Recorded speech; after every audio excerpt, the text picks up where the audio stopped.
Jadi gini Bu, saya kan CGP Angkatan 4 dari Kabupaten Asahan Bu. Terutama saya karena bertugas di SMP Negeri 1 Kisaran ini, saya ingin melakukan pengimbasan kepada kawan-kawan, sekalian sosialisasi tentang program guru penggerak Bu. Sehingga apa yang ingin kami perbuat ke depannya, kawan-kawan udah tahu, dan harapannya ke depan kami bisa berkolaborasi dengan kawan-kawan di SMP Negeri 1 Kisaran ini. Gimana menurut Ibu Bu? Cukup bagus, setuju. Bagi saya mana yang positif sifatnya memang, apalagi kita sebagai sekolah penggerak, usaha belum program kita sebagai sekolah penggerak, silakan saja kapan waktunya, berapa orang yang mau dijadikan sebagai peserta, silakan aja. Assalamualaikum warahmatullahi wabarakatuh. Selamat pagi dan salam sejahtera buat kita semua. Pertama dan yang paling utama adalah sama-sama kita mengucapkan rasa syukur kita kepada Allah Subhanahu wa Ta'ala, Tuhan yang Maha Esa, karena atas rahmatnya, atas karunia dan nikmat yang Allah berikan kepada kita, sehingga kegiatan ini, pertemuan kita hari ini, workshop pada hari ini bisa dilaksanakan. Tentunya itu adalah rahmat berkah buat kita semua. Maka sudah selayaknya sebagai umat yang beragama, kita senantiasa bersyukur terhadap apapun yang diberikan kepada kita, baik dalam suka maupun dalam duka. Selanjutnya yang seakhir dengan saya mengajak kita semua untuk memberikan salawat dan salam kepada junjungan kita Nabi besar Muhammad SAW. Allahumma sholli ala sayyidina Muhammad wa ala sayyidina Muhammad. Mudah-mudahan kelak kita bersama dengan Rasulullah dalam surga Allah. Amin ya rabbal alamin. Yang saya hormati, yang saya muliakan adalah para CGP, baik dari tuan rumah maupun dari sekolah-sekolah lain yang PP di bawah PP Ibu Kurniasi. Yang saya hormati dan saya muliakan Bapak Ibu Guru SMP Indonesia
Raya merdeka.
dan kehinaan yang ada pada melekat pada diri kami. Kami mohon ya Allah ya Tuhan kami, ampuni dosa-dosa kami, ampuni dosa-dosa ibu dan ayah kami, ampuni dosa para pimpinan kami, ampuni dosa bapak dan ibu guru kami, dan berikan ya Allah senantiasa karunia hidayah ya Allah kepada kami untuk dapat berkontribusi nyata dalam memajukan pendidikan di Indonesia. Ya Allah ya Tuhan kami, pada hari ini kami melaksanakan workshop budaya positif di SMP Negeri 1 Kisaran ya Allah. Kami mohon kepadamu ya Allah, berkahilah acara kami ini ya Allah, lancarkan kegiatan kami ini ya Allah, dan berikan kami pemahaman, berikan kami kemudahan untuk memahami segala pemaparan yang disampaikan dalam workshop budaya positif ini, dan juga berikan kami kekuatan ya Allah untuk menerapkan budaya positif di sekolah kami agar Baik Bapak Ibu yang terhormat, beserta teman-teman CGP, Bapak Ibu CGP, terima kasih karena telah meluangkan waktunya ke SMP Negeri 1 Kisaran ini dalam rangka pengibasan budaya positif di sekolah.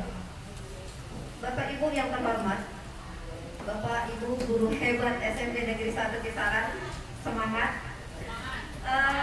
Karena sudah banyak duduk ya, saya ingin coba kita agak santai dulu, semuanya berdiri. Saya bukan ngetes, tapi ini permainan, dan saya sedikit ingin tahu apa yang sedang terjadi di diri Bapak Ibu. Oke, Bapak Ibu, semuanya ikutkan saya. Kalau gimana ini? Oh, Bapak yang praktek Pak.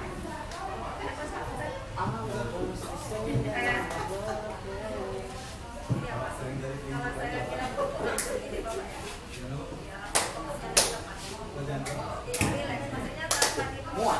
Oke, Bapak Ibu guru hebat, semuanya ikutkan Pak Renja. Kalau saya bilang tepuk, berarti tepuk, jangan dilepas. Oke, 1, 2, iya, tepuk. Oke, jangan dilepas ya Bapak Ibu.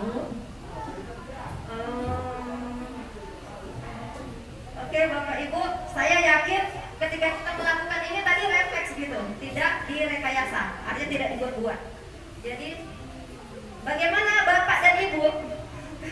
Konon katanya kalau jari kanan, jempol kanan itu di atas, berarti Bapak Ibu sedang aktif di otak kiri.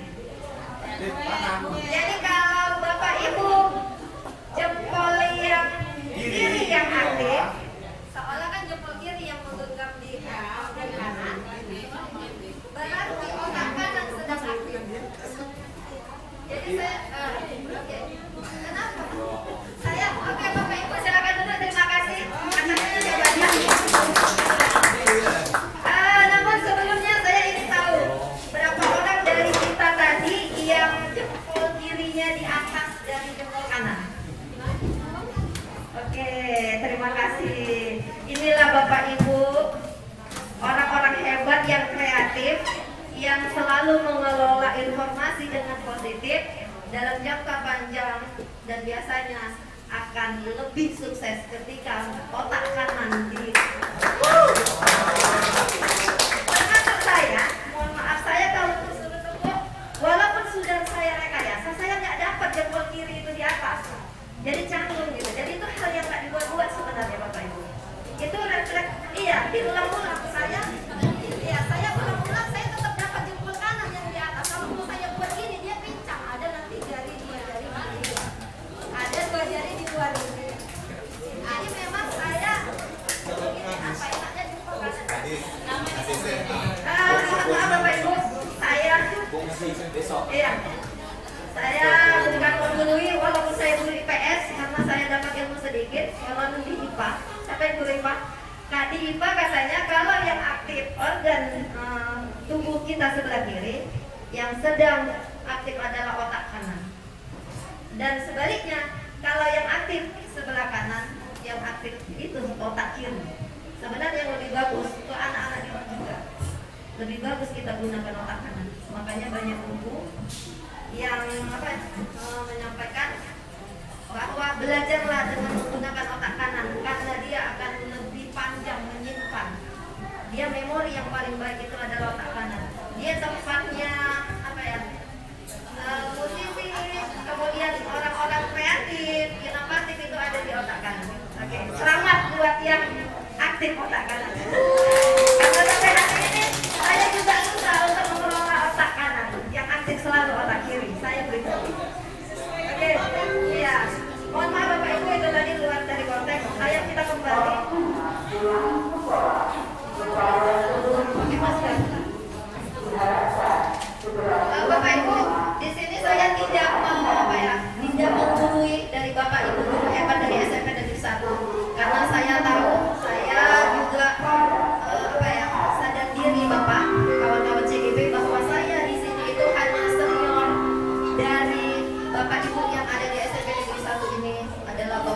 guru hebat. Jadi kita di sini sebenarnya sekedar sharing dari ilmu, dari apa yang kita dapat di program pendidikan guru penggerak. Kita yang hadir di sini bukan ingin menggurui Bapak Ibu hebat di SMP Negeri 1 Kisaran. Kami hanya sekedar sharing, menjalankan tugas bahwa apa yang kami dapat, ilmu yang kami dapat harus kami sampaikan.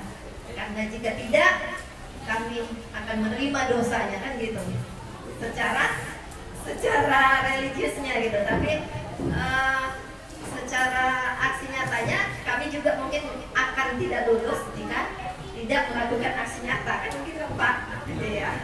Jadi Bapak Ibu yang saya hormati, kita sama-sama tahu kalau di SMP Negeri 1 Kisaran ini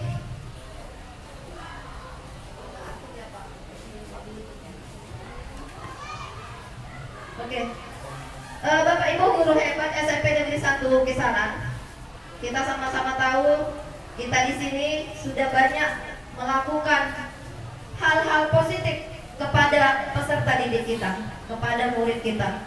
Namun terkadang apa yang kita lakukan belum tentu terjawab dengan baik. Apa yang kita lakukan baik menurut kita, terkadang belum tentu baik menurut peserta didik kita.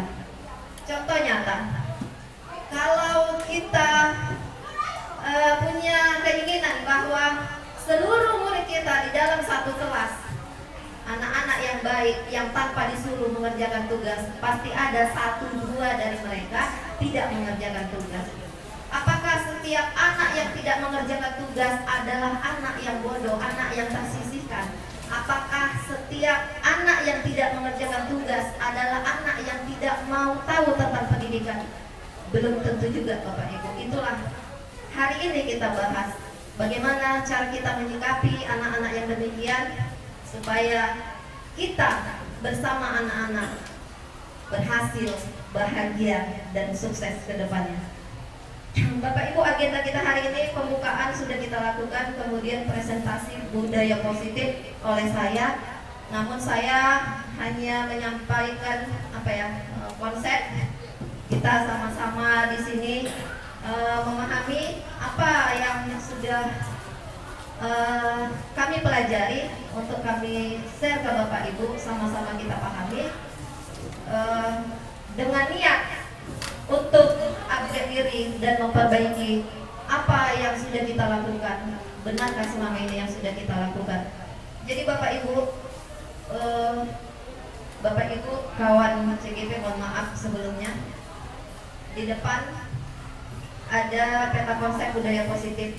Jadi budaya positif yang ingin kami kupas di sini, khususnya budaya positif di sekolah. Yang mana yang budaya positif? Pak, mohon maaf ya Pak Ibu.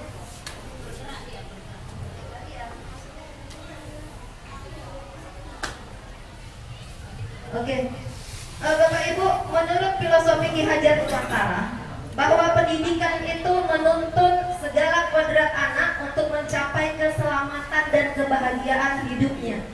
Oke Bapak Ibu, sangat simpel. Kita cukup pahami keselamatan dan kebahagiaan hidup. Terkadang kita terlalu muluk gitu menginginkan anak kita ingin seperti apa. Contoh, kamu harus jadi dokter. Tak dokter pun tak mengapa mak, kata si anak, kan begitu. Jadi aku inginnya apa? Aku inginnya jadi angkatan. Jangan di situ, kamu tidak cocok. Itulah contoh kecilnya kan Bapak Ibu. Jadi biarkan anak, menurut Ki Hajar Dewantara, biarkan anak itu tumbuh dengan apa keinginan dia. Kita sebagai orang yang mengarahkan agar dia tidak salah langkah. Oke Bapak Ibu. Jadi tujuan pendidikan menurut Ki Hajar Dewantara itu tadi menuntun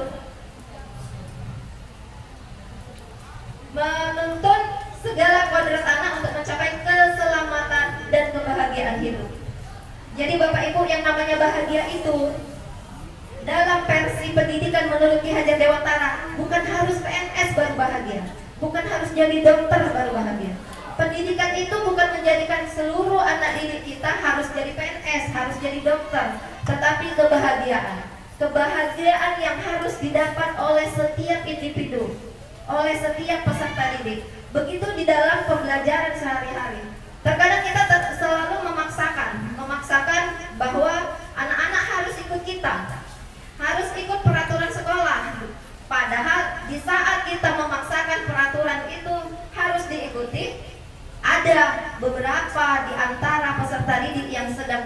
pelajaran begitu. Gimana semua itu kita pelajari nanti Bapak Ibu. Saya memang suka gitu, munculkan dulu beberapa pertanyaan supaya enak nanti kita nyambung apa yang mau kita pelajari ke depan. Karena saya yakin kawan-kawan CGP yang ada di sini ini bisa menjawab dari tantangan Bapak Ibu guru hebat SMP Negeri 1 Kisaran. Tepuk tangan buat CGP.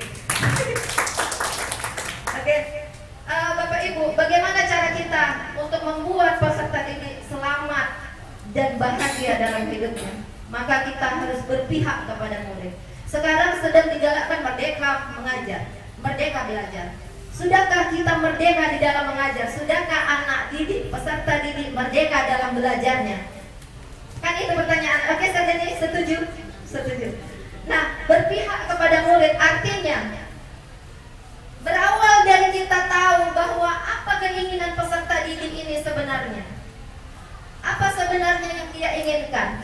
Pembelajaran yang seperti apa kita kan? Wah, mem itu berat kali Bu Ende, nggak mungkin kan gitu, Iya. Tapi secara umum kita akan petakan yang mana yang hobi olahraga, supaya olahraganya itu yang diunggulkan, didominankan gitu. Yang mana yang hobi musik, yang kelompok hobi musik inilah yang diunggulkan, supaya kita dapat memang benih-benih. Kita nanamnya benih padi tidak mungkin munculnya jagung, ya kan Serdeni? Jadi kalau nggak hobi bahasa Inggris Serdeni ini tugas berat Serdeni. Gimana kalau anak-anak itu nggak hobi bahasa Inggris? Itu pertanyaan kan gitu Sir. Ini jelas ini kejadian di lapangan. Kita tidak bisa nafikan bahwa nggak semua peserta didik itu suka bahasa Inggris. Ada anak saya tidak suka bahasa Inggris. Saya sampai, kamu pentingnya harus les bahasa Inggris. Les pun setiap les dalam hatinya, aku nggak suka bahasa Inggris. Aku nggak suka bahasa Inggris. Aku lebih suka yang lain kan gitu kan Sir. Nah, bagaimana cara kita menyikapi itu kan gitu. Jadi paling tidak kita tahu memetakan peserta didik kita mana-mana yang hobi olahraga, mana yang hobi musik, mana yang suka bahasa Inggris, mana yang suka mendongeng bahasa Indonesia. Paling tidak secara umum itu saja dulu. Jadi di kelas kita tahu mana, biarkan anak-anak yang hobi olahraga, jangan sampai kita memaksakan sampai dia merasa tertekan. Karena banyak efek yang muncul ketika anak-anak tertekan. Bukan motivasi yang lahir, tapi kesedihan, bukan kebahagiaan. Itu pasti. Ketika anak merasa tertekan, bukan masuk ke dalam akal pikirannya belajar itu. Dia makin merasa sedih dan tidak nyaman. Pasti tidak bahagia. Nah Bapak Ibu, ketika pembelajaran sudah berpihak kepada murid, artinya merdeka belajar sudah mulai kita lakukan. Merdeka belajar. Merdeka belajar, yang mana merdeka belajar? Memberikan keamanan dan kenyamanan dalam belajar sesuai dengan bakat dan potensi anak. Sudah cocok? Dirasa Paman Irma? Pas, oke. Iya. Kita pernah tahu bahwa saya pernah melakukan panggilan si Bayu yang pemain bola kita itu yang sampai ke nasional itu, bahkan hampir saya doakan, saya pikir. Berapa kali panggilan? Kenapa? Ternyata saya kurang berpihak kepada murid, saya kurang memperhatikan gitu bahwa dia hobinya ke bola. Kenapa harus cabut? Saya pribadi tidak memperhatikan. Itulah kurangnya saya melakukan pembelajaran yang berpihak kepada murid. Jadi saya belajar dari pengalaman, kesalahan, ditambah dapat teori, maka lebih mantap, lebih enak, lebih paham untuk memperbaiki ke depan, begitu Bapak Ibu.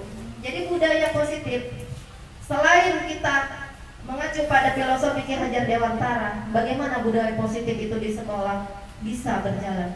Tidak lepas dari visi sekolah. Visi sekolah kita apa Bapak Ibu? Sama-sama kita sudah tahu. Jadi visi sekolah itu tentunya ada hal-hal yang mendukung supaya visi sekolah terlaksana. Salah satunya disiplin positif. Apa ada disiplin negatif? Saya pernah ditanya begitu, apa ada disiplin negatif? Bagaimana Bapak Ibu CGP, apa ada disiplin negatif? Ada Bu. Ada. Boleh kasih contoh Bapak? Mungkin nanti diterangkan juga oleh Bu Nurdiana. Terima kasih Iya. sebelumnya Iya. atas kesempatannya. Disiplin yang negatif itu ada, karena kalau ada positif Pak Steri negatif ya Steri ya. Kami sama-sama bahasa Inggris, tapi saya baru kali ini jumpa Steri. Cuman kawan-kawan bahasa Inggris dulu sempat lah waktu aku merekrut duta wisata. Iya, iya itulah terakhir. Was the last time. Iya, Pak. Semua kawan-kawan saya, all my friends talk about Mr. Denny. Everybody's Mr. Denny. Jadi, ya, memang guru-guru mungkin salah satunya Denny, tapi mungkin secara keseluruhan guru-guru SMP Negeri 1 kisaran memang guru-guru hebat semua ini. Nah, tepuk tangan untuk SMP Negeri 1 kisaran. Baik, menanggapi dengan disiplin positif dengan disiplin negatif. Tentu kalau ada disiplin positif, ada disiplin negatif. Disiplin negatif ini adalah disiplin yang dilakukan oleh siswa, namun motivasinya bukan dari dirinya sendiri. Tentunya ini akan tidak berkesan lama. Tapi contohnya bisa gini, siswa itu datang tepat waktu, tapi bukan karena dia menganggap tepat waktu itu memang sesuatu yang harus dia kerjakan atau itu sesuatu yang positif, tapi karena takut dimarahi oleh Bu Nurdiana misalnya. Maka ketika Bu Nurdiana nggak ada, dia nggak akan tepat waktu lagi. Itu disiplin negatif namanya, karena berasal dari faktor eksternal. Tapi kalau disiplin positif, dia berasal dari diri murid sendiri. Itulah artinya merdeka belajar. Dia bukan hanya terlepas dari perintah orang lain, namun dia cakap memerintah dirinya sendiri untuk berdisiplin. Saya rasa begitu. Terima kasih. Terima kasih Bapak Reza dari SMA Negeri 3. SMA Negeri 1 Kisaran. SMA Negeri 1 Kisaran. Iya Bapak Ibu, saya pikir dari contoh Pak Reza itu udah sangat paham ya kan? Ya. Selama ini ternyata ya nanti yang lain kita buka di sesi tanya jawab Ibu. Ada sesi tanya jawab.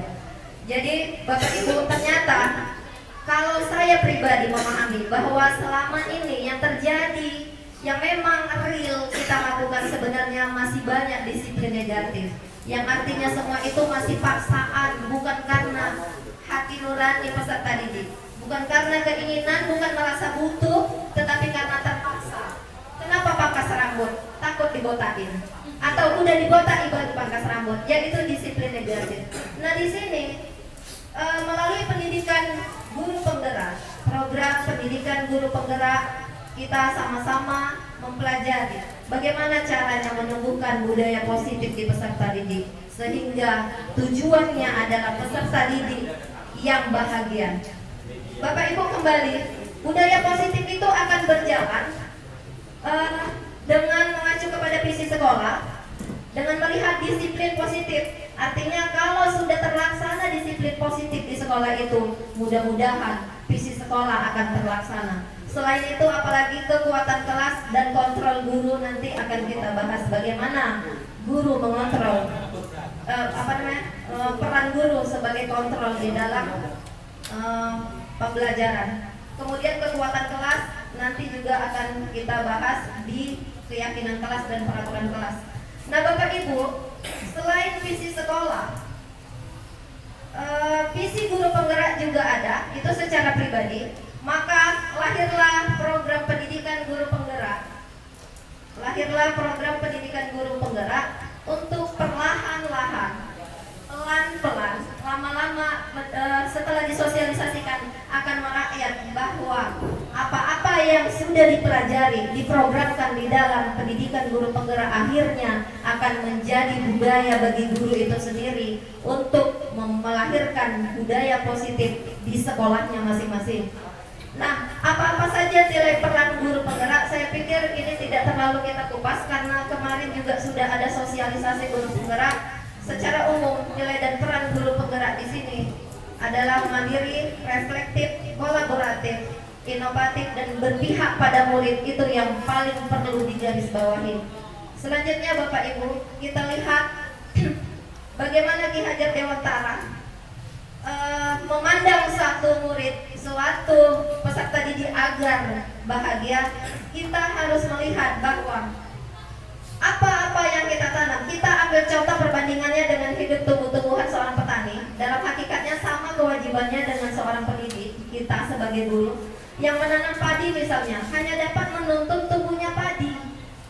Ia dapat memperbaiki kondisi tanah, memelihara tanaman padi, memberi pupuk dan air, membasmi ulat-ulat atau jamur-jamur yang mengganggu hidup tanaman padi dan lain sebagainya, sehingga tumbuh sebagai padi yang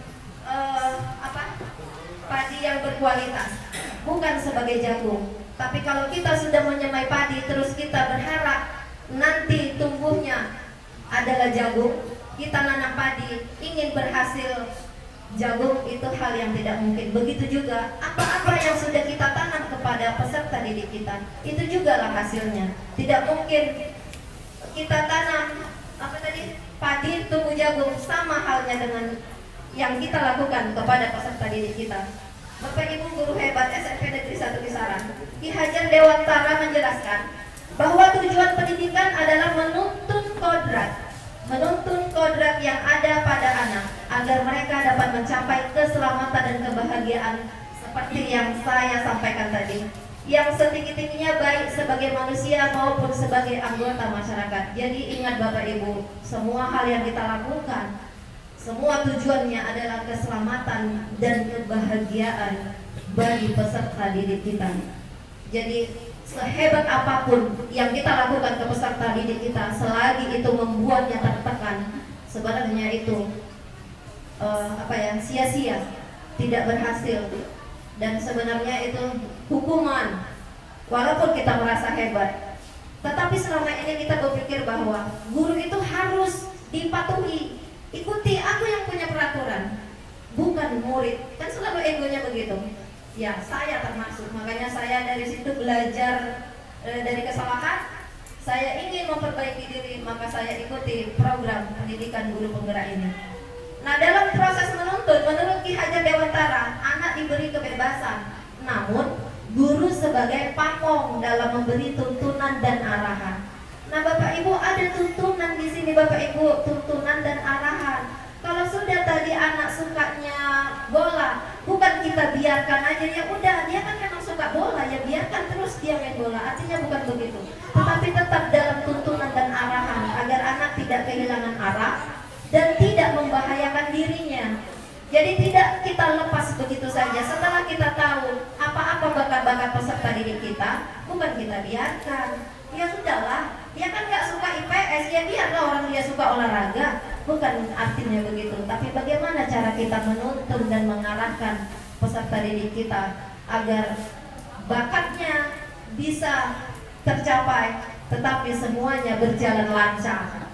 Bapak Ibu guru hebat, budaya positif di sekolah adalah nilai-nilai, keyakinan-keyakinan, dan kebiasaan-kebiasaan di sekolah yang berpihak kepada murid. Pertanyaannya begini, ada yang pernah nanya ketika saya di sekolah mana ya kemarin, ada sekolah lain, Bu, jadi kalau nggak berpihak pada murid, Bu, pentingnya semua aman, sekolah aman, terlihat aman. Ketika pengawas datang, luar biasa sekolah ini aman, terkendali. Tapi coba kita dekati murid satu persatu sebagai individu, sebagai manusia yang utuh. Sudahkah dirinya merasa bahagia? Ketika jawabannya belum, Bapak Ibu, disinilah filosofi Ki Hajar Dewantara menginginkan pendidikan itu tujuannya kebahagiaan, Bapak Ibu, bukan menekan. Sebagai peserta didik, menekan peserta didik, dia manusia, dia sebagai individu. Kalau dia merasa tertekan, bagaimana cara kita membahagiakannya, dia membahagiakan peserta didik? Bapak Ibu guru hebat, kalau teknisnya di lapangan, saya pikir Bapak Ibu yang di sini udah senior-senior, saya masih berguru kepada Bapak Ibu, apalagi Mr. Iwan dan Pak Sardeni. Saya banyak belajar Bapak Ibu CGP kepada rekan-rekan yang di sini. Mereka ini sudah duluan, sudah banyak ilmu. Namun saya di sini sekali lagi saya tekankan, saya cuma sharing apa yang saya dapatkan. Jadi Bapak Ibu, intinya adalah berpihak kepada murid. Saya ingin menekankan itu, dan sekali lagi semuanya itu tujuannya adalah individu yang bahagia. Jadi murid yang bahagia. Nah, Bapak Ibu, budaya positif itu untuk apa? Untuk menjadikan pribadi yang kritis, penuh hormat dan bertanggung jawab. Itu sebenarnya yang kita tuntunkan. Tetapi selama ini saya Mungkin kalau Bapak Ibu tidak yang ada di sini, tapi saya selalu gini. Ayo juara satu, juara satu, juara satu. Sehingga peserta didik berpikir bagaimana caranya aku juara satu, ngopek pun jadi. Ya kan? Kalau nggak ngopek, udah kasih ibu-ibu itu, Bu, agak lumayan lah ya Bu ya. Nanti aku kasih Bu sesuatu ya Bu ya. Datang sore-sore ke rumah Ibu, ngapain nak? Berkunjung Bu, pengen Ibu itu pengen lihat Ibu, menyaksikan Ibu sehat apa tidak. Padahal ada maksudnya. Kan kata Bu M, dia pentingnya juara satu, itu anak hebat. Yang juara satu yang berprestasi, kan gitu. Tetapi kita hanya menekankan sampai juara satunya saja. Kita lupa, kita mengabaikan tentang pribadi yang kritis ini tadi. Penuh hormat. Penuh hormat artinya sopan santun, berkarakter, punya akhlak. Kita lupa terkadang. Bapak Ibu, guru hebat, selama ini kita banyak menyaksikan bahwa banyak loh peserta didik kita yang juara satu. Tetapi ketemu kita di luaran. Saya pernah Bu saya jalan, murid itu lewat, naik kereta, kayak disebet nyawa. Bah, itu kan si Polan yang kusukai kalau di sekolah ramah, tamah, gemah, palok, jinawi. Rupanya di luaran nggak kenal. Pak, mohon maaf Pak, ini aksi nyata, ini betul-betul terjadi. Saya pernah temui seperti itu Bapak Ibu. Nah, jadi sebenarnya Bapak Ibu, itulah yang kita ingin bangun Bapak Ibu. Apa perubahannya yang sudah Bapak Ibu tahu sebelumnya dengan sekarang? Apa sih perbedaannya? Mungkin sedikit saja perbedaannya, yaitu tadi kita harus berpihak kepada murid, arahnya kemana. Tetapi kita bukan melepaskan begitu saja. Kita harus mengarahkan serta menuntunnya supaya dia tidak salah langkah. Oke Bapak Ibu, selanjutnya disiplin positif dan motivasi perilaku manusia. Budaya positif atau disiplin positif menurut Ki Hajar Dewantara harus dibangun terlebih dahulu. Pasti Bapak Ibu. Bagaimana cara supaya SMP Negeri 1 Kisaran ini punya budaya positif, bukan budaya negatif. Pasti perlahan kita membangunnya, itu tidak instan Bapak Ibu. Dalam jangka waktu 1 bulan itu belum tentu, apalagi 1 minggu. Jadi kalau kita ingin semua peserta didik kita SMP Negeri 1 Kisaran tanpa disuruh masuk bajunya, tanpa disuruh pangkas rambutnya, kita munculkan dulu budayanya. Seperti apa budayanya? Budaya positif itu atau disiplin positif menurut Ki Hajar Dewantara kan harus dibangun dari awal. Karena apa? Tidak instan semua itu akan terjadi. Nah, disiplin yang dimaksud adalah disiplin diri yang memiliki motivasi internal. Nah, Bapak Ibu, itu motivasi harus dari dalam diri anak. Artinya bagaimana kita buat nak, kalau rambutnya pendek gini itu lebih keren, lebih berwibawa, lebih banyak disukai para wanita kalau yang laki-laki. Ya kan Pak? Jadi muncul semangatnya. Paling nggak iya juga, betul juga Pak ini kan Bapak ini. Nah, Bapak Ibu, pemikiran Ki Hajar Dewantara ini sejalan dengan pandangan Dian Gosten yang menyatakan ada 3 alasan motivasi perilaku manusia, yaitu yang pertama, untuk menghindari ketidaknyamanan atau hukuman. Selama ini anak-anak masukin baju cuma karena takut saya cubit misalnya, atau saya marah, atau saya suruh tunggu di pintu. Tapi bagaimana cara kita sekarang? Bagaimana cara kita memunculkan menghindari ketidaknyamanan itu? Artinya anak-anak punya motivasi internal, bukan karena menghindari ketidaknyamanan atau hukuman. Yang kedua, untuk mendapatkan imbalan. Selama ini sebagian besar murid kita itu melakukan yang baik itu cuma karena mau dapat imbalan. Nggak usah jauh-jauh, saya aja masih kayak gitu. Bu, kok rajin kali Bu Ende? Iyalah, biar dapat hadiah. Iya kan? Iya kan Bu LS? Oke. Ya, yang selanjutnya untuk menjadi orang yang mereka inginkan dan menghargai diri sendiri dengan nilai-nilai yang mereka percaya. Oke Bapak Ibu, tujuan disiplin positif itu untuk menanamkan motivasi yang ketiga pada murid-murid kita, yaitu untuk menjadi orang yang mereka inginkan dan menghargai diri sendiri dengan nilai-nilai yang mereka percaya.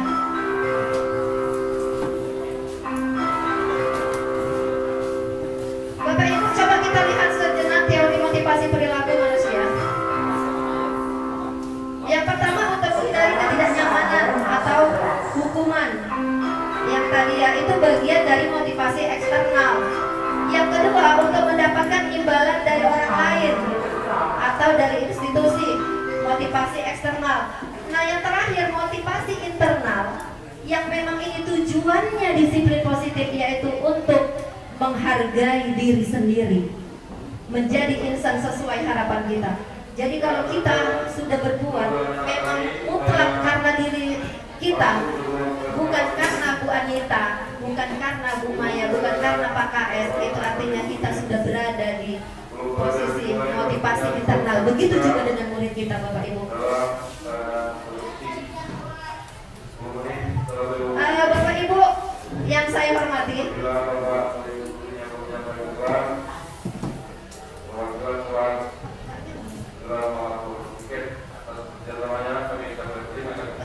Bapak Ibu, saya ada permainan ke depan nih. Kayaknya udah gak asing, banyak yang udah pernah tahu. Tapi saya pengen tahu argumen Bapak Ibu. Apa narasi Ibu tentang gambar di depan? Jadi kata si A, ini angka 6 katanya. Datang si B, 9. Bodoh kali kau, ini 6 kata dia. Ini 9 ku bilang kata kawannya, ya kan? Jadi hanya karena kamu benar, artinya bukan berarti aku juga salah, kan gitu Pak. Di situ posisinya. Ibu, kamu hanya belum pernah hidup di posisiku. Jadi ketika anak-anak merasa merasa dirinya benar, kok kenapa kau datang terlambat? Besok kau datang cepat. Maaf ya Bu saja. Dalam hatinya apa? Kau merasa hebat kali kau katanya kan? Padahal aku yang benar. Kau mau tahu kenapa aku terlambat? Aku jualan dulu, mengantar kue mamaku ke gede-gede. Membantu orang tua itu wajib supaya aku jadi anak soleh. Jadi Bu, Bapak Ibu, dalam kenyataan ini siapa yang salah, siapa yang benar? Apakah si A yang datang menegur si B? Kenapa kau terlambat? Setiap hari kau terlambat. Malas sekali kau. Besok kau jangan lagi terlambat. Datang si B merasa dirinya benar. Aku udah jadi anak baik kesayangan mamaku karena aku udah ngantar kue mamaku ke gede-gede. Jadi dua-dua ini benar Bapak Ibu pada versinya masing-masing. Sama dengan contohnya gambar ini. Yang mana yang benar menurut Bu Maya, Bu Maya?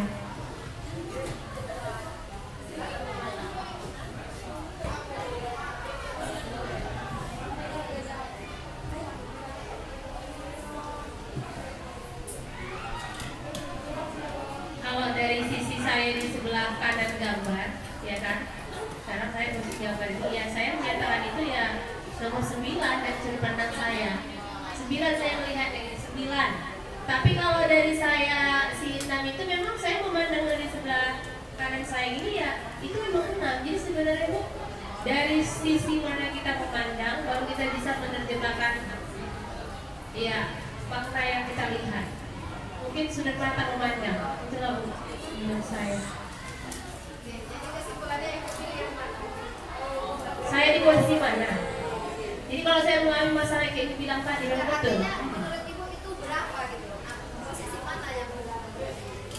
Ya yang kanan kiri juga benar, dia bilang 9 benar, dia bilang 10 benar. PLS juga. Silakan Pak. Terima kasih. Kalau menurut saya kedua-duanya benar.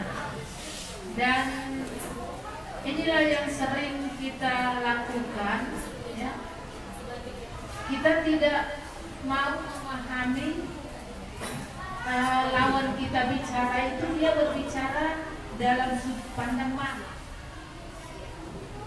sehingga kita selalu menginginkan kebenaran kita saja kepada orang lain tanpa kita memikirkan dari mana dia memandang. Jadi kalau menurut saya ya kedua-duanya benar. Baik Ibu, tepuk tangan buat Bu LS. Terima kasih Ibu. Saya apresiasi Ibu sangat luar biasa karena saya juga punya pemahaman yang sama dengan Ibu. Tidak ada yang salah dari si A atau si B yang di depannya itu. Tergantung pada kondisi mana kita melihatnya. Jadi Bapak Ibu terkadang tidak bisa kita menyamaratakan kondisi murid di depan kita. Bagaimana keadaan dia, bagaimana latar belakang keluarga, kita harus tahu. Sampai sejauh itu gak capek lah Bu Ende. Ya begitulah tuntunan kita sebagai guru supaya kita bisa menuntun dan mengarahkan peserta didik. Kalau tidak Bapak Ibu, ini anak kurang kreatif karena dia diam aja. Nggak taunya dia itu kreatif tetapi banyak pikiran, Bu. Rupanya di rumahnya dia nggak bahagia, sampai di sekolah dia merenung saja. Banyak dia pikirkan, jam berapa aku pulang dari ekskul, padahal aku mau jualan, mau ngantar kue, mau bantu mamaku. Jadi terkadang Bapak Ibu kita tidak bisa lihat murid dari luarnya saja. Itulah pembelajaran yang berpihak kepada murid. Yang bahagia menurut kita luar biasa anak ini. Ingat Bu, tidak sama kondisi murid kita semuanya. Yang kita lihat bahagia, kreatif, inovatif, luar biasa memang si A ini.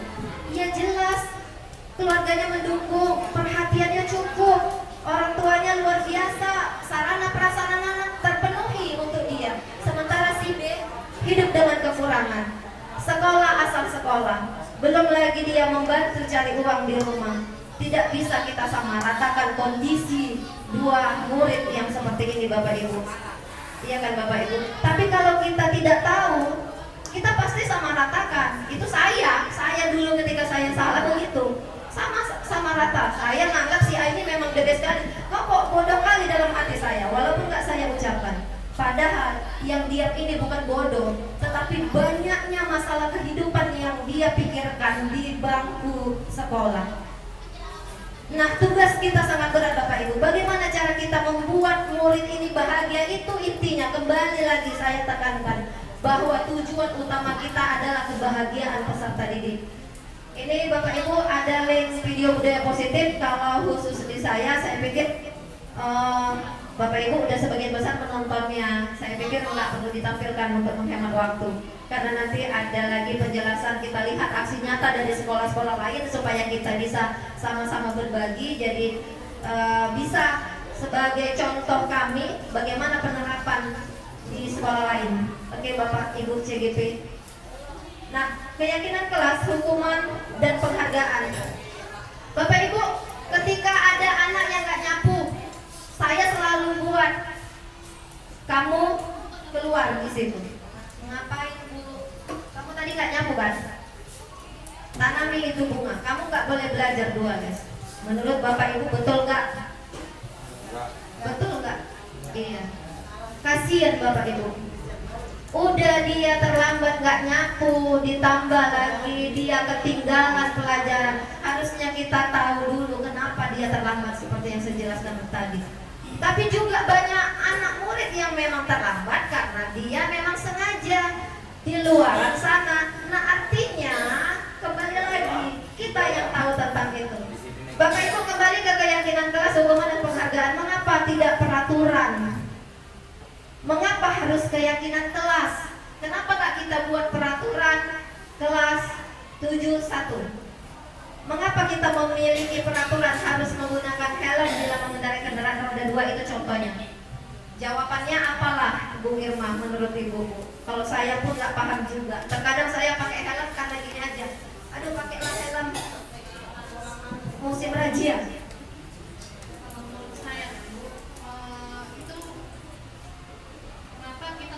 Peraturan harus menggunakan helm bila mengendarai kendaraan roda 2. Kebanyakan dari kita mungkin merasa karena takut dirazia ya kan Bu. Tapi kalau menurut saya sendiri, nggak tahu ini kalau menurut guru-guru lainnya, menurut saya sendiri memang kita wajib menggunakan helm walaupun dekat Bu. Wajib bagi saya untuk menggunakan helm karena saya merasa keselamatan diri saya lebih penting. Gitu.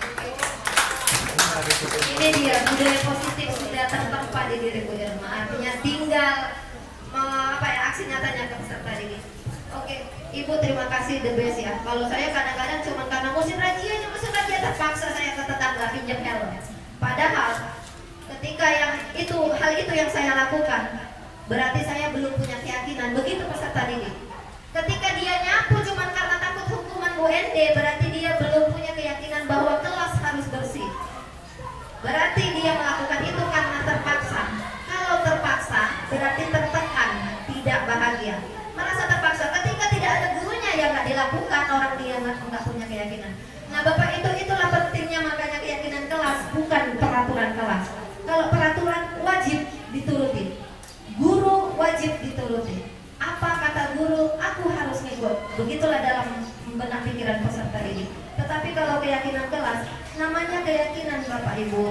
Keyakinan itu munculnya dari dalam diri masing-masing. Jadi peserta didik itu meyakini bahwa kalau kelas bersih belajarnya enak, kalau kelas bersih itu nyaman gitu kan. Nah,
bersifat masuk akal dan bertujuan untuk membantu murid belajar. Jadi ada solusi, bukan dihukum, tetapi konsekuensi itu namanya ya Pak, bukan hukuman. Nah, perbedaan hukuman dengan sanksi atau konsekuensi tadi. Kalau hukuman sesuatu yang menyakitkan harus terjadi. Tapi kalau di konsekuensi, sesuatu harus terjadi tanpa menyakitkan. Yang kedua, membuat anak sakit fisik maupun hati.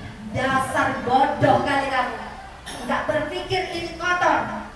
Itu Pak, sakitnya luar biasa di anak-anak tertentu yang gampang tersentuh perasaannya. Sampai besoknya lagi, sampai lusa, sampai akan datang, akan terngiang di kupingnya.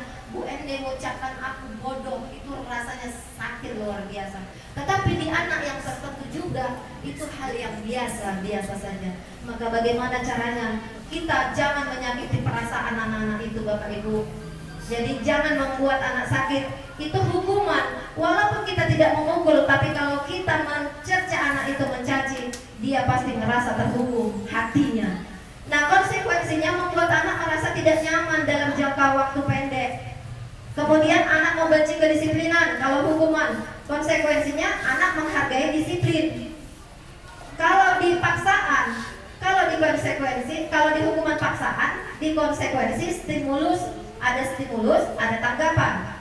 Nah, mendorong anak menyakiti diri sendiri. Kalau di konsekuensi, mendorong anak agar mudah menyesuaikan diri. Terkadang anak yang sudah dihukum, dia merasa terkucilkan. Ada anak-anak tertentu yang sensitif, udah pernah dihukum, dia terus merasa terkucilkan gitu, nggak percaya diri, ngerasa sendirian, ngerasa diri hina. Itu ada Pak, anak-anak seperti itu Bu.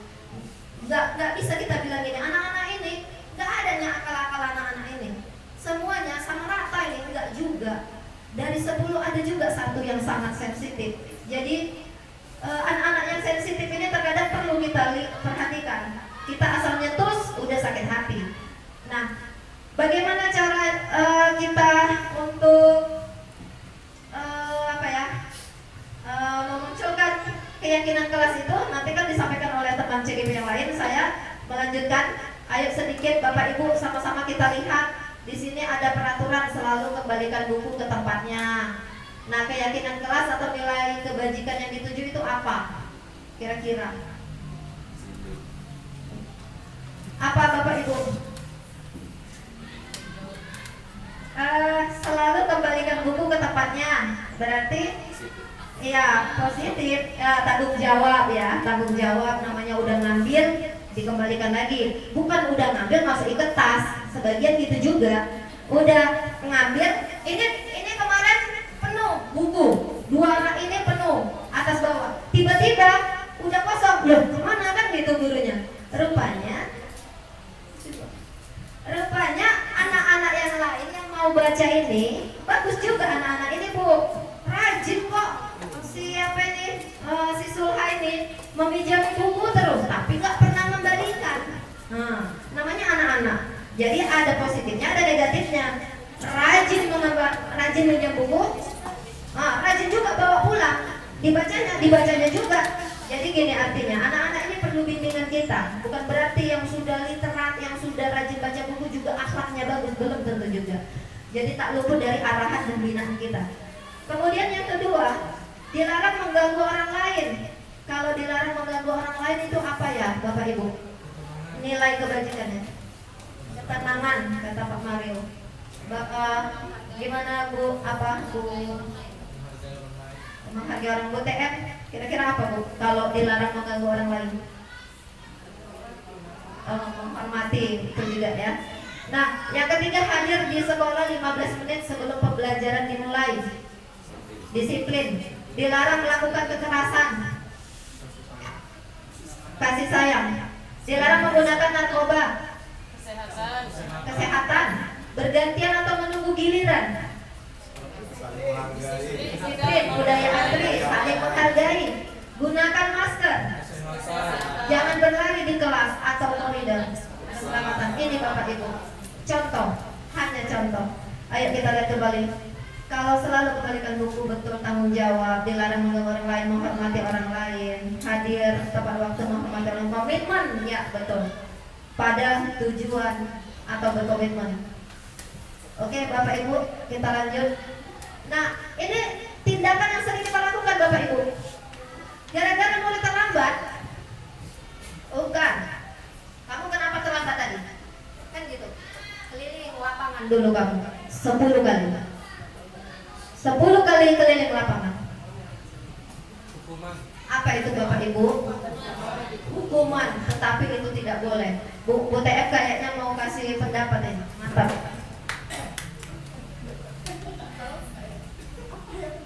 Jadi menurut Ibu apa itu tadi? Kalau udah terlambat, suruh niatnya bagus ini.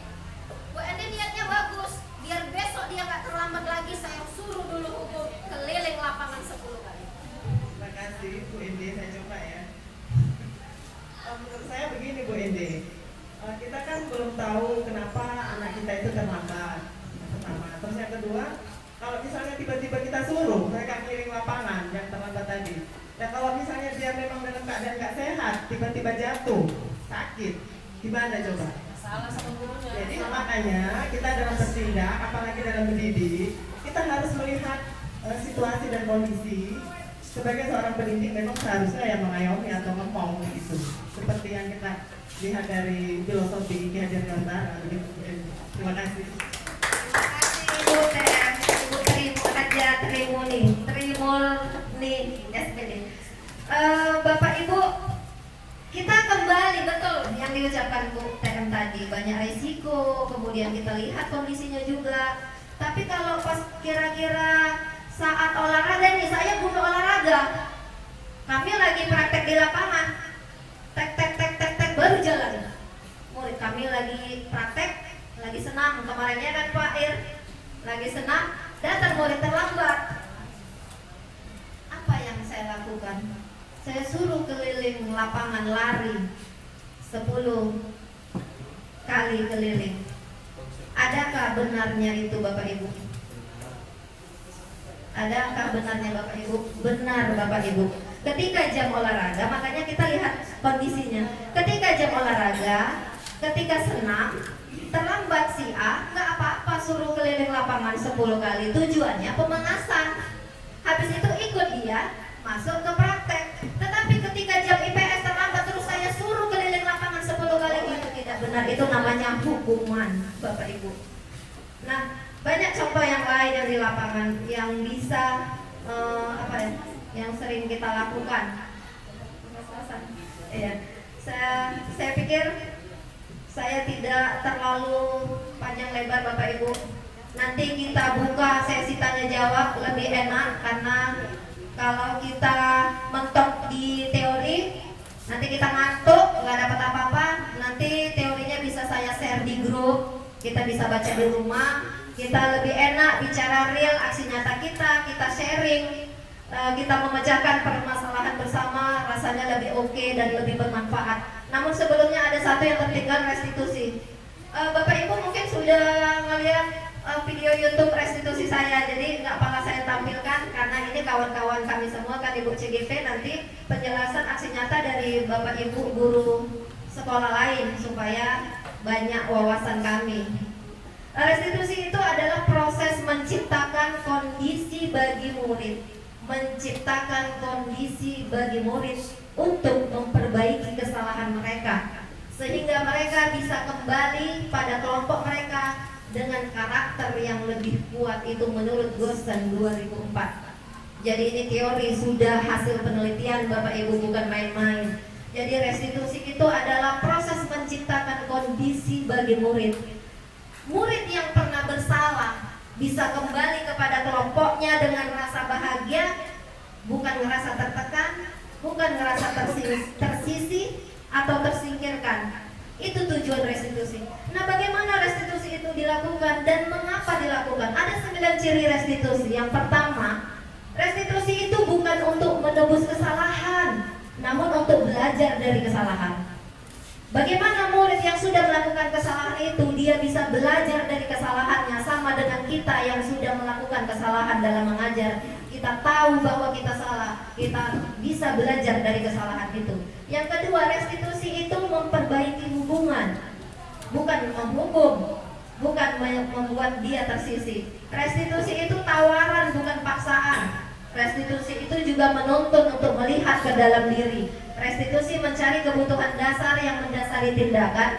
Restitusi fokus pada karakter, bukan tindakan. Restitusi diri adalah cara yang paling baik. Restitusi fokus pada solusi. Restitusi mengembalikan murid yang berbuat salah pada kelompoknya agar tidak tersisihkan. Itulah 9 ciri restitusi. Makanya restitusi dirasa perlu untuk dilakukan.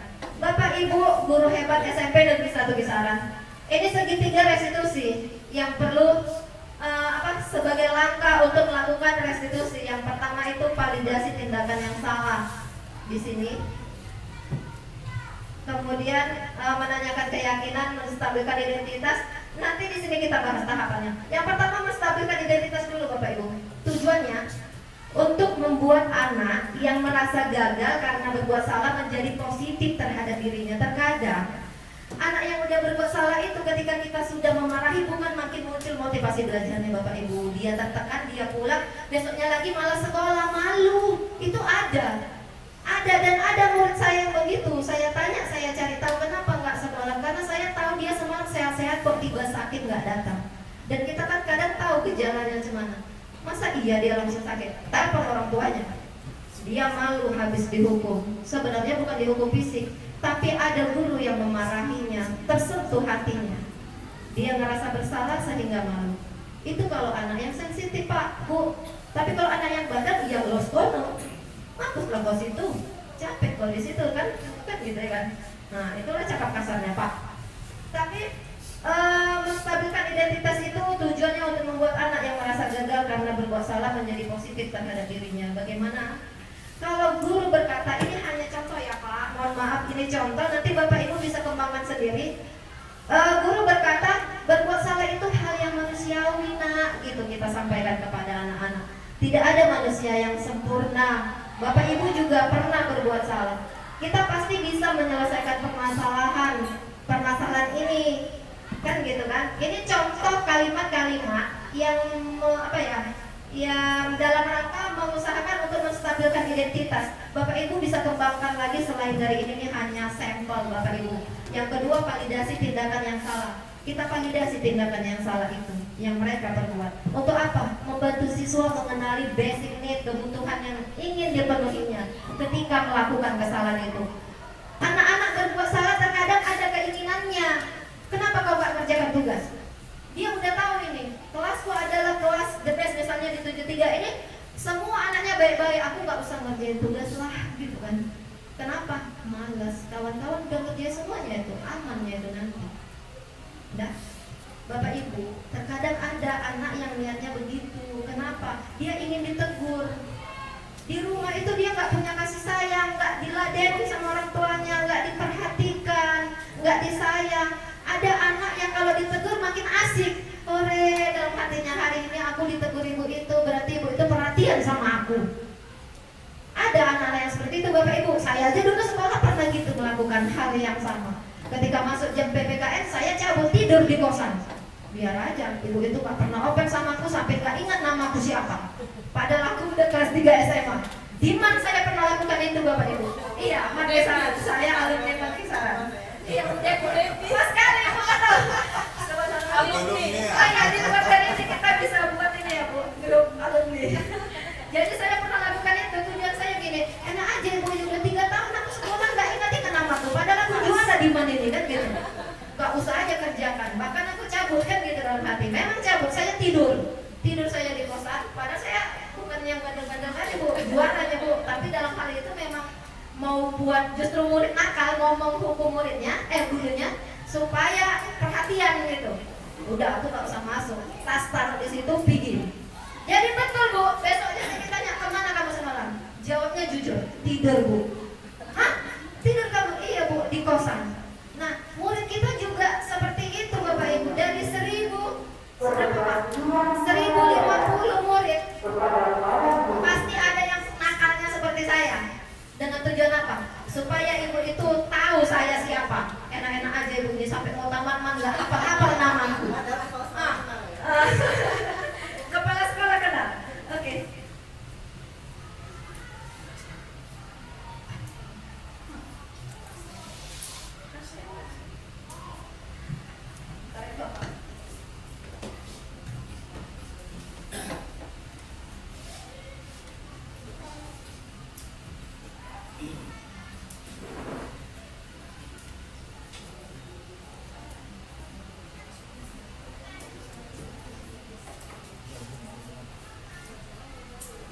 Jadi Bapak Ibu,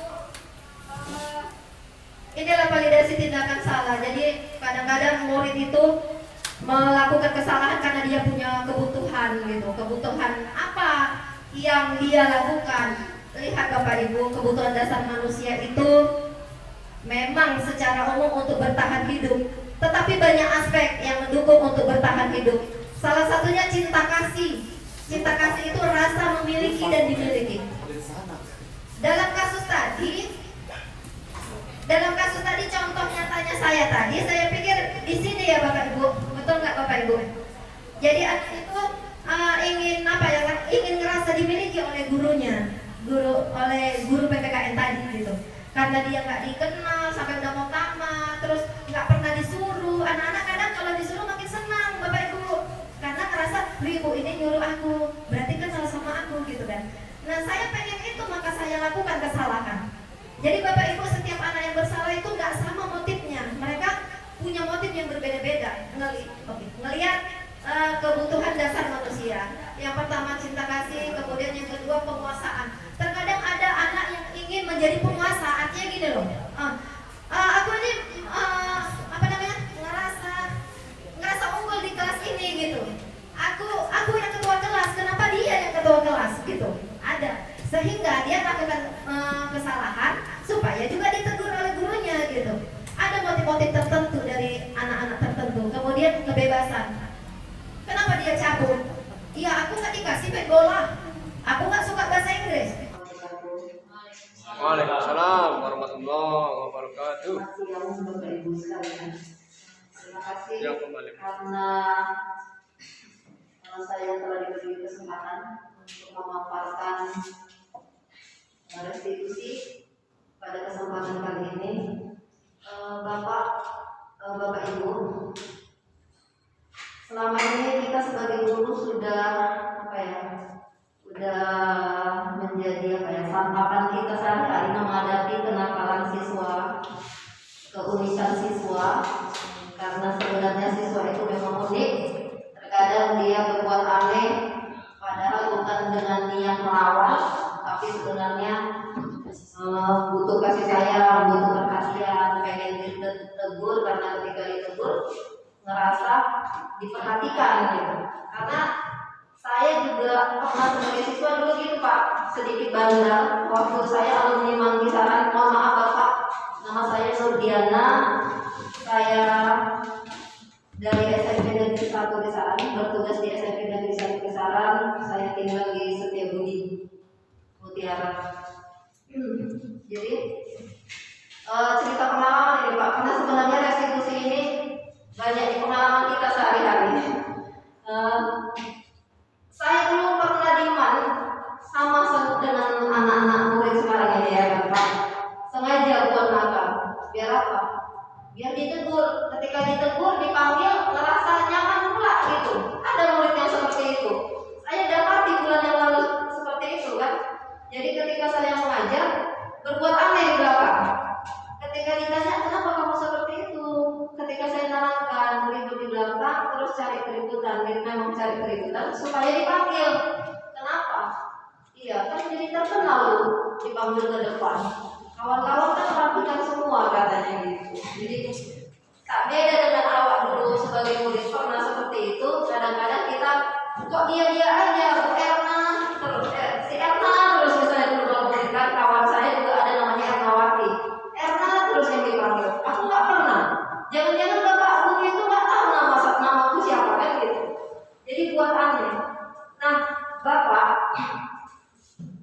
di sini saya hanya berbagi, sharing. Saya tidak mengajari karena bapak sebenarnya lebih pakar untuk menangani persoalan siswa. Saya hanya sedikit berbagi dari apa yang sudah saya pelajari. Jadi restitusi itu adalah proses menciptakan kondisi bagi murid untuk memperbaiki kesalahan mereka, sehingga mereka bisa kembali kepada kelompok mereka dengan karakter yang lebih kuat. Nah kalau selama ini ada murid gitu kan Pak, berbuat salah, misalnya dia cabut, kemudian besoknya kita panggil, kita tanya kenapa kamu cabut, dengan alasan dia, kita hukum gitu. Saya kan, katakanlah saya hukum di depan kelas, tidak boleh masuk. Depan kelas dulu kamu berdiri, baca buku di depan kelas, berdiri di depan pintu, bukan depan kelas ini tapi depan pintu. Maksud saya itu kan untuk mempermalukan dia gitu. Nah ternyata sikap saya itu salah. Nah itu bagian dari bullying gitu. Itu tidak boleh sekarang ini dilarang. Murid itu jadi tidak merdeka, justru dia merasa terkucilkan. Mereka tersingkirkan dari kelompoknya. Nah restitusi ini ingin membuat murid itu menyadari kesalahannya dengan sendiri tanpa kita hukum, dan akhirnya dia semakin punya karakter kuat dalam artian mereka menyadari bahwa dirinya salah. Akhirnya bisa dengan sendirinya lahir motivasi untuk lebih disiplin. Bagaimana caranya? Nah, nanti kita pelajari bagaimana cara kita merestitusi. Ada 3 langkah. Sebelumnya ada 9 ciri restitusi yang ingin saya sampaikan. Yang pertama bahwa restitusi itu bukan menebus kesalahan, namun untuk belajar dari kesalahan. Mohon maaf ya Pak, saya buka masker. Sedikit pengakuan. Yang kedua memperbaiki hubungan. Jadi dengan kesalahan yang sudah dibuat, kita restitusi agar murid itu kembali kepada kelompoknya dengan hubungan yang semakin lebih baik. Yang ketiga, restitusi itu merupakan tawaran, bukan paksaan. Jadi bukan kita paksa, tapi kita tawarkan. Mana lebih bagus? Kamu hari ini cabut atau kamu mengikuti pelajaran sampai pulang? Kita bisa sama-sama di ruangan ini dengan bahagia, dengan senang-senang, dapat ilmu, dapat teman, dan disayang guru. Jadi kita coba tawarkan seperti itu. Yang keempat, restitusi itu menuntun untuk melihat ke dalam diri. Jadi seperti apa diri dia sebagai murid? Apakah dia sebagai murid udah benar? Itu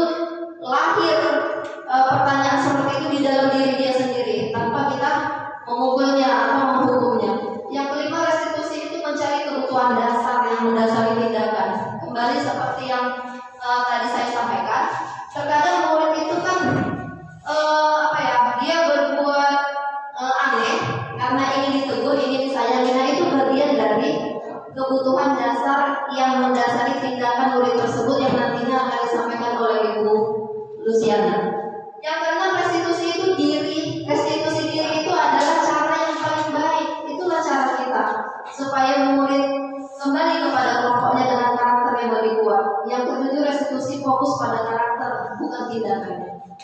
Jadi kita bukan fokus kepada tindakan yang dia buat, tetapi karakter yang dia buat. Seperti kembali ke contoh yang saya sampaikan tadi, kalau murid cabut, kita bukan cabutnya dia itu yang kita fokuskan, tapi karakter dia itu. Kira-kira cabut itu apa hal yang benar menurut kamu, nak? Kan gitu. Sudah benarkah itu sudah sesuai dengan moral sebagai murid? Gitu. Kita tawarkan, kita fokuskan kepada karakter dia itu gitu. Jadi bukan tindakannya karena cabut terus kita hukum hormat bendera atau berdiri membaca buku di depan pintu kelas gitu. Kalau sama ini itu yang saya lakukan, ternyata salah besar Bapak.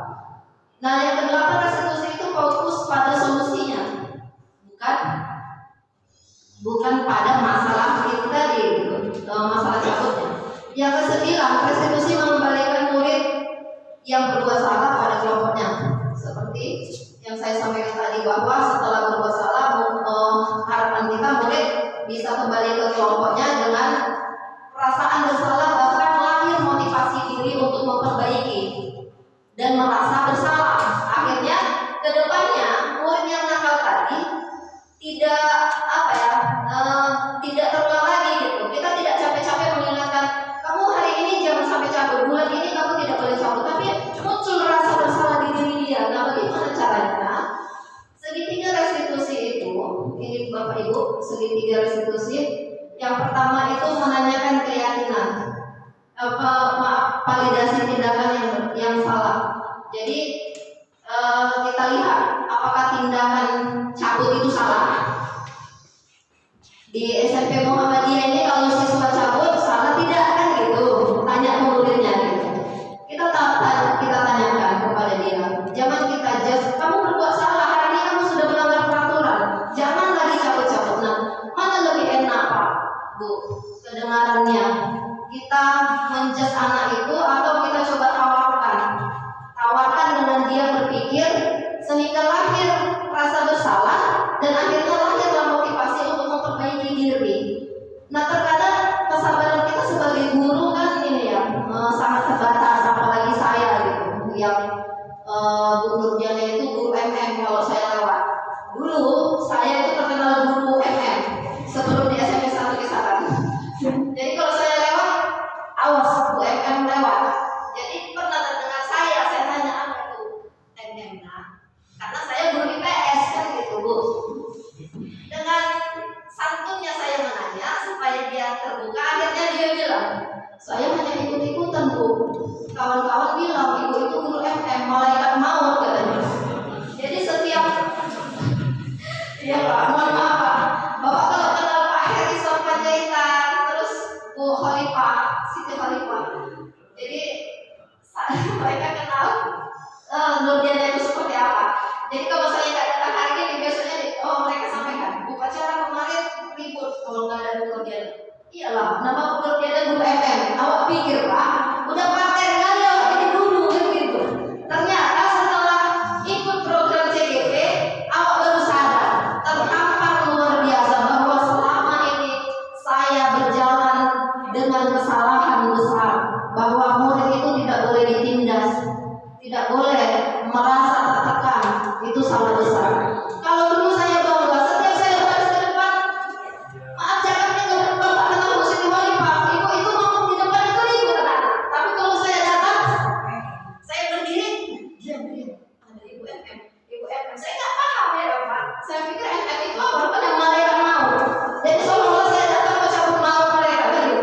Makanya kalau baris saya seluruhnya siap, diam semua, itu bangga kali Pak. Sekarang saya merasa sedih. dengan kondisi itu. Jadi saya di SMP 1 mulai mencoba memperbaiki diri. Karakter guru, figur dulu yang dulu salah menurut saya. Setelah saya mengikuti program CDP ini, saya benar-benar merasa bersalah. Ternyata segitiga restitusi mengajarkan kita untuk menjadi coach, kemudian kita juga bisa sebagai teman kepada siswa, kepada murid ya, supaya murid itu tidak merasa tertekan. Mereka dengan happy menerima kita, menyambut kita dengan bahagia. Jadi semua peraturan sekolah itu dianggapnya sebagai kesenangan, kebutuhan mereka, bukan karena tertekan. Karena saya yakin betul Pak, saya juga pernah sebagai murid. Kalau kita merasa tertekan, saya akan melakukan hal kebenaran ketika ada Bapak. Maaf, siapa Pak? Maaf ya, Pak Mulyadi. Ketika ada Pak Mulyadi, saya bisa overacting, saya baik-baik aja. Tapi ketika Pak Mulyadi nggak datang, gitu, ayo kita rame-rame main keluar gitu. Nah, hal itu yang membuat saya sedih gitu. Ternyata kok gitu saya dulu sebagai guru gitu. Mereka anak-anak murid akan patuh tertib ketika ada kita, tetapi ketika tidak ada kita, mereka merasa merdeka. Padahal tujuan pendidikan ini kan merdeka gitu kan Pak. Ya. Makanya dengan belajar segitiga restitusi kita betul-betul paham bahwa kita selama ini salah. Saya terutama salah karena saya sudah banyak menekan murid, membuat larangan jangan keluarkan baju. Sehingga kalau nggak ada kita, keluarkan baju. Karena muridnya ketika dibilang jangan, berpikir apa ya nanti untuk keluarkan baju kan gitu. Iya Pak, jangan keluarkan baju yang ada yang termotivasi di diri dia kan ini. Keluarkan baju gitu. Tapi kalau kita sering bilang masukkan bajunya nak, jadi yang terikat dalam benak pikirannya itu masukkan baju kan gitu kebalikan dari yang sebelumnya. Nah sekarang saya dan kawan-kawan CDP sudah dapatkan ilmu baru. Dan ini kami sharing ke Bapak bahwa segitiga restitusi mengajarkan kita untuk memvalidasi tindakan yang salah. Apa-apa yang dibuat anak itu yang salah kita validasi. Kamu tentu punya alasan mengapa melakukan itu, misalnya gitu kita katakan kepada anak tersebut melalui pendekatan. Kita sebagai guru jarang melakukan pendekatan. Maaf, saya sebagai guru sebelumnya jarang melakukan pendekatan. Ketika saya lihat mengeluarkan baju, langsung saya tanya, kenapa nggak masukkan baju? Masukkan baju kamu. Baris kamu di sana. Apalagi upacara Pak, nggak pakai topi. Yang tidak pakai topi, baris di ujung. Itu salah sebenarnya Pak. Kita harus melakukan pendekatan dulu. Kita tanya, kenapa kamu tidak pakai topi? Kan banyak alasan, ya kan Pak? Tetapi terkadang kita dengan egonya merasa bahwa itu cuma alasan. Padahal dari 100 anak yang tidak pakai topi banyak juga yang memang benar alasannya. Terburu-buru tadi Pak, mama saya nggak mau balik lagi ngambil topi kan gitu alasannya. Jadi, nah ketika itu sudah terjadi, nah nilai apa yang telah kita sepakati kan sebelumnya sudah buat kesepakatan kelas tadi yang disampaikan oleh Ibu Sri. Nah kesepakatan kelas itu kan sudah terpajang di kelas masing-masing seyogyanya. Jadi kita tinggal sampaikan kepada murid bahwa coba lihat kesepakatan kelas di kelas kamu apa yang ada di situ. Misalnya di situ ada ketertiban, kedisiplinan ya kan Bu tadi yang Ibu sampaikan.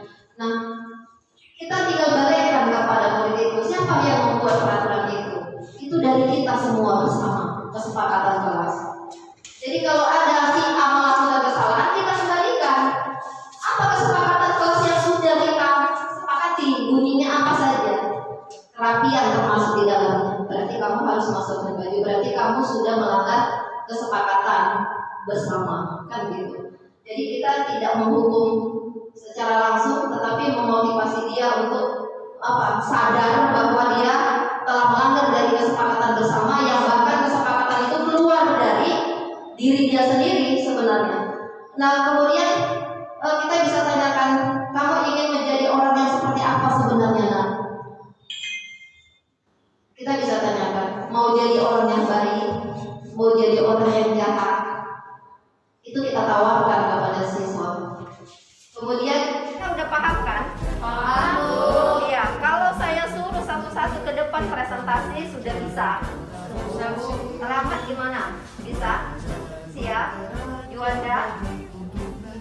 Siva? Bisa nak? Paham apa yang saya jelaskan tadi? Apa yang kamu kerjakan? Apa itu Siva? Kamu tidak punya catatan apapun. Ayo ke depan, ayo semangat, yuk kita ke depan presentasikan. Kamu bisa tidak? Mana-mana saja negara ASEAN yang saya jelaskan tadi. Tunjukkan kepada teman-teman kamu ya. Negara-negara ASEAN yang saya jelaskan tadi sih Pak, kasih tahu ke kawan-kawan. Ini loh negara ASEAN. Siva, kamu sehat kan? Apa? Ada masalah? Siva, sehat nak? Sehat? Iya. Kamu tahu kenapa kamu dipanggil? Masalahnya kira-kira?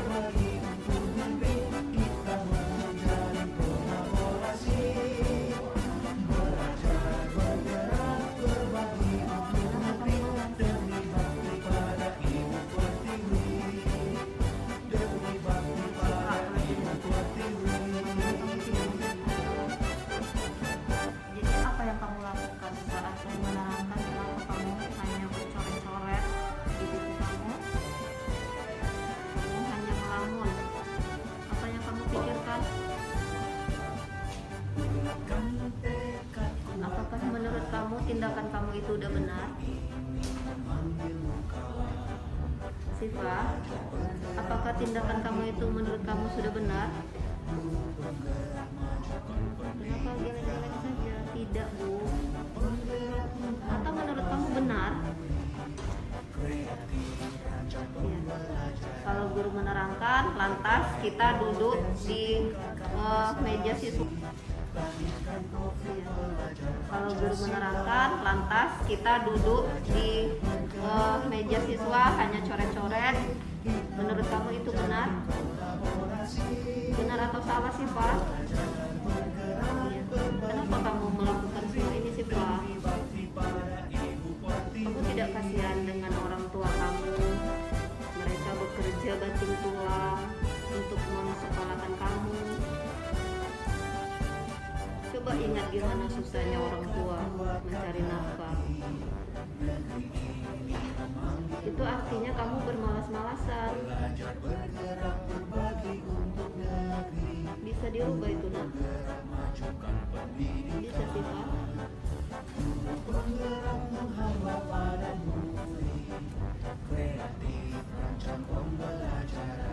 Siva, kamu sudah menyadari bahwa kamu salah? Sudah nak? Lantas bagaimana kamu ke depannya? Masih seperti itu, masih bermalas-malasan? Masih nak? Seharusnya kamu tahu seperti apa kamu sebagai murid seharusnya. Karena kita menyayangi orang tua kita. Kamu juga sayang kepada saya. Bagaimana saya menerangkan, kamu harus dengarkan. Bisa nak? Kamu tahu apa yang harus kita buat ke depannya? Selamat siang nak. Saya ingin bertanya, bagaimana perasaan kamu dari kamu melihat praktek segitiga restitusi yang saya lakukan ke Siva tadi?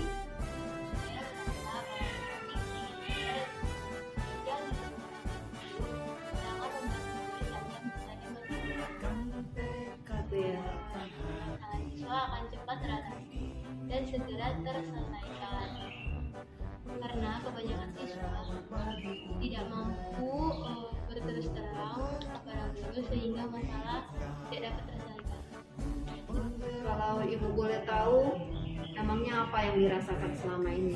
Selama ini sebagian besar murid merasa canggung atau takut bercerita kepada guru karena sebagian guru kurang peduli terhadap apa yang dialami oleh murid-murid. Gitu ya, jadi murid itu merasa tidak perlu menceritakan hal yang terjadi di dirinya kepada guru gitu ya. Terima kasih anak ya.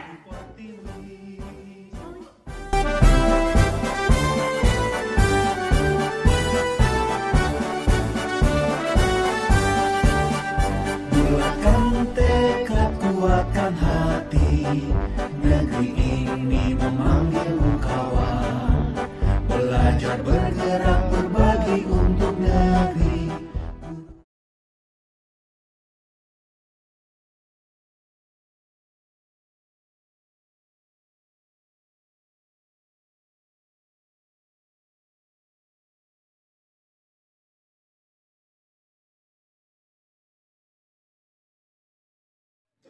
Baik, perhatikan semuanya, ini tadi keyakinan kelas yang sudah kalian sepakati, kalian buat setiap kelompoknya. Nah, silakan baca Bayu satu persatu. Apakah nanti ada yang sama dengan keyakinan kelas di kelompok A? Kita sepakati, kemudian kita satukan. Setelah kita sepakati, kita panjang sebagai kesepakatan kelas. Kita tanda tangan ke kepala sekolah. Oke? Yang pertama, seperti apa kelas impian yang mereka inginkan? Silakan baca Bayu. DTMEG kedisiplinan dalam waktu berpakaian lengkap. Valentino Febrian kedisiplinan berarti kedisiplinan ya. Yang pertama kedisiplinan. Kemudian Valentino Febrian datang tepat waktu melaksanakan piket. Iya, piket, melaksanakan piket tepat waktu. Apalagi? Edwin, saya ingin mempunyai kelas yang disiplin dan rapi. Ya. Kemudian kelas yang rapi. Apa lagi? Ingin mempunyai kelas badminton bidang olahraga. Olahraga. Dan apa lagi? Ingin mempunyai kelas musik agar bisa berkreativitas di bidang musik. Kelas musik. Apa lagi? Saya ingin mempunyai bakat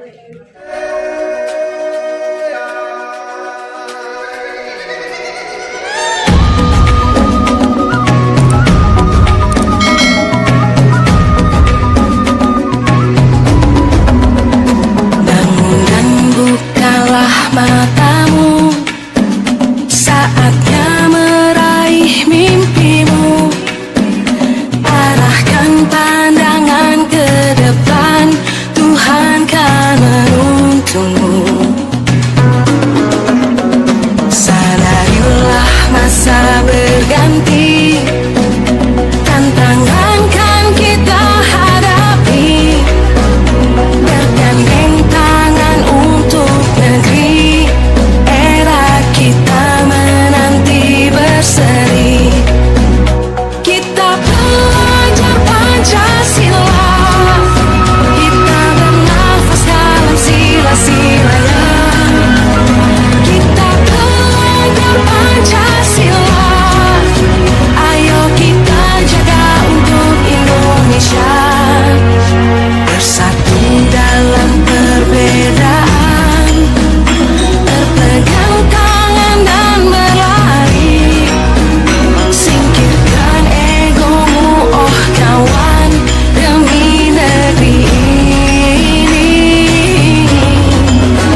pandangan ke depan, Tuhan kan menuntunmu.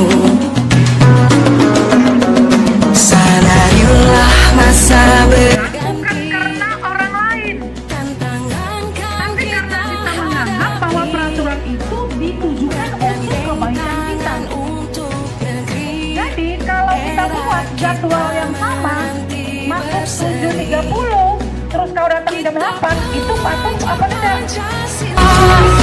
Kita bernafas dalam sila-silanya, kita belajar Pancasila. Ayo kita jaga untuk Indonesia, bersatu dalam perbedaan, berpegang tangan dan berlari. Singkirkan egomu, oh kawan, demi negeri ini.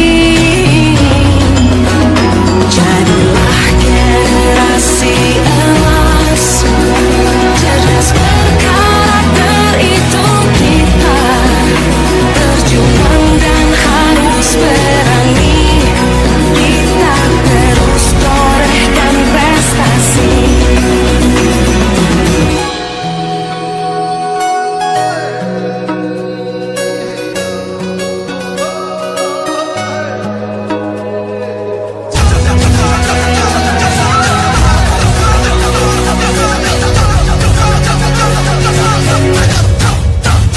Kita belajar Pancasila, kita bernafas dalam sila-silanya. Kita belajar Pancasila, ayo kita jaga untuk Indonesia. Kita belajar Pancasila, kita bernafas dalam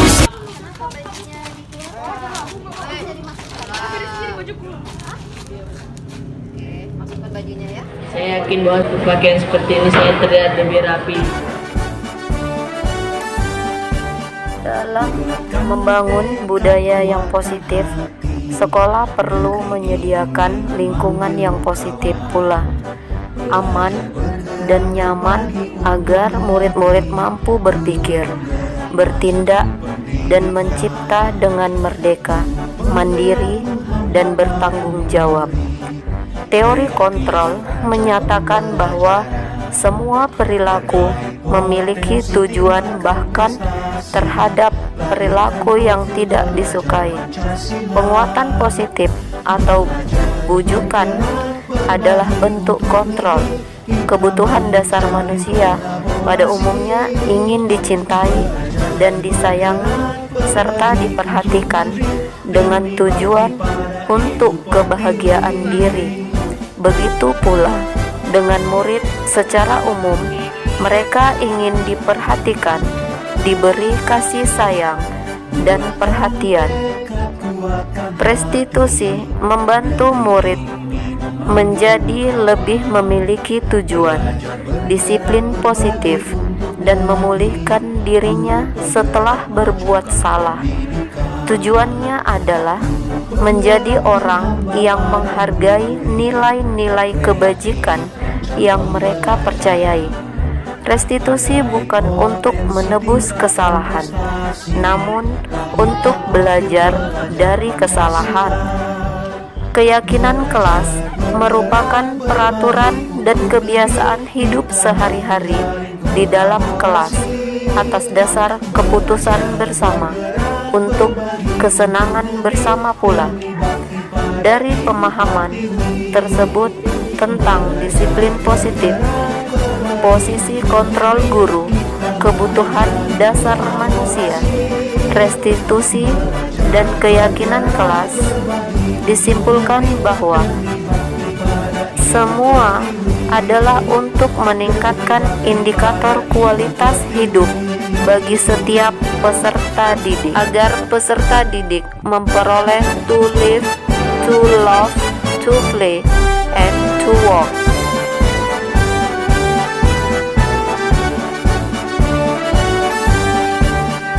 Kuatkan tekad, kuatkan hati, Negeri ini memanggilmu kawan, belajar bergerak berbagi untuk negeri. Guru penggerak majukan pendidikan, guru penggerak menghamba pada murid. Kreatif. Saya Nurdiana MPD, guru SMP Negeri 1 Kisaran, CGP Angkatan 4, Kabupaten Asahan, mengucapkan terima kasih. Untuk negeri kita menjalin kolaborasi.